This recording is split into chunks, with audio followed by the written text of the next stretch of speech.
The mysterious blonde giants of Catalina Island, skeletons discovered by Ralph Glidden. In all cultures around the world, there have been ancient legends about giants living among us, about colossal creatures that our ancestors saw and even worshipped as gods, but these creatures seem to have been lost in time and are now considered just myths and legends. Is there any chance that a race of giants actually existed among humans at some point? There have been many theories and even supposed evidence about this, which from time to time have been dug out of the ground in the form of bones, or even complete skeletons of giants. True, none of these skeletons have survived to this day for one reason or another, or were hidden somewhere in museum basements. One such case is of the mysterious blonde giants of Catalina Island. One of the most sensational claims of its time was made on a tiny island off the coast of California. It seems that once upon a time, people of unusually tall stature lived on it. Off the coast of the U.S. state of California, about 22 miles southwest of Los Angeles, is the islet of Santa Catalina, also called simply Catalina. The 22 by 8 mile island is part of the Channel Islands archipelago and is part of Los Angeles County and has a rather colorful history. Originally inhabited by Gabrielo Tongva Indian people around 7000 BC, so that's 9,000 years ago, the island was captured by Spain in 1542, later taken over by Mexico and then the United States. Catalina Island was long used as a base for various nefarious activities, including smugglers or otter poachers, until it was eventually turned into a tourist resort by tycoon William Wrigley Jr. in the 1920s. Discovery of the giants of Catalina Island. In 1896, the Glidden family came here and with their teenage son Ralph. Initially, Ralph Glidden was interested in carpentry, but then his interest in Native American artifacts began to grow. He began looking for remains of ancient Indian culture on the island, including Indian burials, after he accidentally discovered an ancient Indian skull just by bumping into a piece of bone in the sands, and he became obsessed with its activity. He soon became an amateur archaeologist who began excavating Indian burials on Catalina from 1919 to 1928.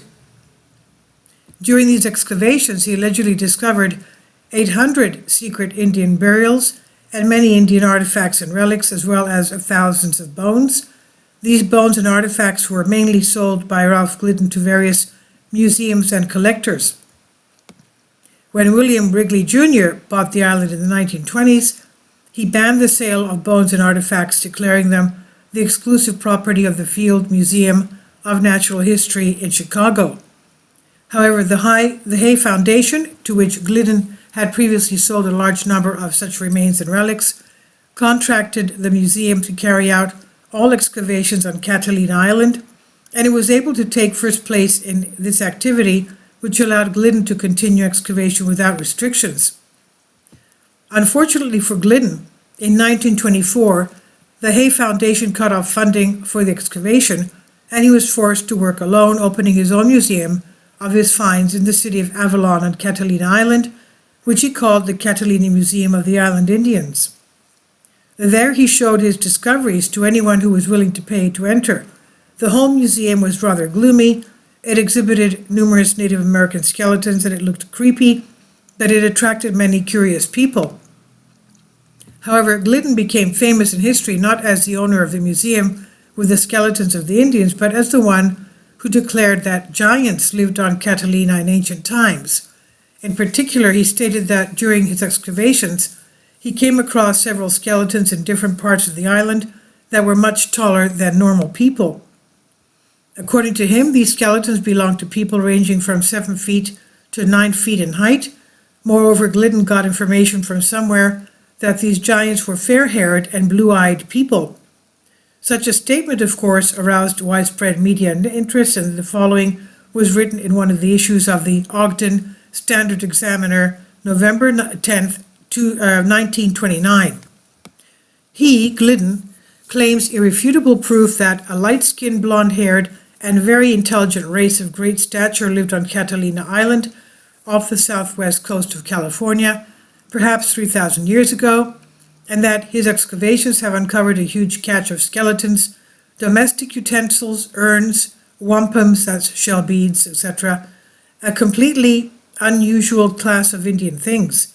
He found the skeleton of a young girl, apparently of high rank,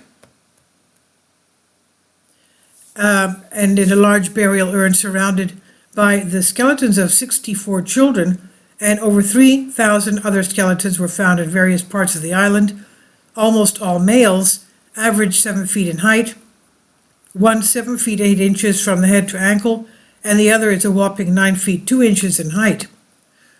Oddly enough, Glidden's statement about the discovery of the skeletons of giants was not the only and not the first in the area of the Channel Islands. There is information that back in 1913, a German doctor named A. Frustenthal discovered on Catalina Island a human skeleton 8 feet tall, which was found among unusual artifacts, including a flat stone with strange, unrecognizable symbols. This particular skeleton was allegedly found in hard black sand in the Gulf of Avalon and reportedly mostly disintegrated when brought to the surface and exposed to the air, and because of the fact that it was so old, obviously. Only the skull, jaw, and foot were left of it. There has also been a later report of excavations on the nearby island of Santa Rosa, which in 1959 allegedly unearthed several 7-foot-tall skeletons with skulls painted red, double rows of teeth, and 6 toes and instead of 5. Another of the Channel Islands, St. Nicholas Island, was also where numerous above-average human remains were found, believed to have belonged to a mysterious race other than the local Indian group, which was of quite normal human height, and considering that many of the alleged giant skeletons of Catalina Island were alleged to have been buried in a ceremonial form in elaborate urns, Glidden suggested that the locals worshipped them as gods. Of course, these findings of his were received with open skepticism and even contempt from the main scientific archaeological community. Scientists and academics have called it Glidden's last-ditch effort and publicity stunt to find funding for his new excavations. Therefore, not a single professional archaeologist wanted to go to Catalina Island at all to at least look at these skeletons. Some locals have also expressed doubts about the finds, such as one 89-year-old elderly resident of Avalon and local historian named Jean Hill. The museum was scary, very scary. Bones were piled up everywhere. There was one light in one skeleton. Over the years, I began to doubt a lot about Ralph Glidden. I once found several receipts indicating that he bought skeletons in a gift shop on Broadway in Los Angeles. Earlier, fake archaeological sites were also found on the northern tip of the island, which were believed to be Ralph's. And was he a crook? Well, that's what it was said about him, she said. And one of the main problems with Glidden's fantastic discoveries is that there is very little hard evidence that everything he said was true. There have been those who have claimed over the years that they have personally seen Glidden skeletons, but these stories are circumstantial at best. Some of the bones from the Glidden collection appear to have been shipped to the University of California and the Smithsonian Institute, but these institutes have repeatedly denied having such specimens in their collection when asked about it. However, it's been speculated that they are indeed there, locked up in top-secret vaults along with field reports and photographs. Whether it's true or not, none of the alleged skeletons have ever been officially presented as evidence, and it's unclear what happened to all of the alleged remains. You might also think that Glidden took a lot of photographs during his work, but in reality there are very few. Glidden himself justified this by the fact that he had carelessly kept the pictures and had lost some of them altogether. The most significant discovery in recent years was a dusty box found at the back of the Catalina Island Museum archive in 2012, which contained numerous documents written by Glidden and photographs of some ancient relics and indigenous remains, including some that supposedly showed giant skeletons. However, both documents and photos contain very little information to give them any context. Although the veracity of the photographs of the Glidden giants is most often disputed, one paranormal researcher named Marzulli claimed that a detailed analysis of one of the photographs shows that the depicted skeleton appeared to be real and that it would have been 8.5 feet in life. However, others claim the photo is fake. Marzulli also said that the 6 fingers are clearly visible on one of the giant skeletons. While there is understandable skepticism about Glidden's findings, there are those who have used his alleged discoveries to support their theories, notably Hollow Earth conspiracy theorists who believe in the existence of another world within our planet that can be accessed through several portals located around the world. At the time of Glidden's discoveries, Hollow Earth theorists speculated that one of these portals might be located on Catalina Island, and that it was the local giants that were tasked with guarding the gate. This idea was also pervasive that several expeditions to Catalina were undertaken by so-called void lands in the 1920s, but it's not known what, if anything, they found. At the end of his life, Glidden himself sold his entire collection of artifacts and skeletons to someone for only $5,000 in 1962, and in 1967 he died at the age of 87.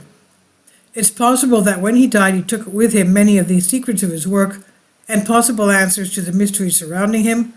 We can only guess how much that truth is. The truth is there.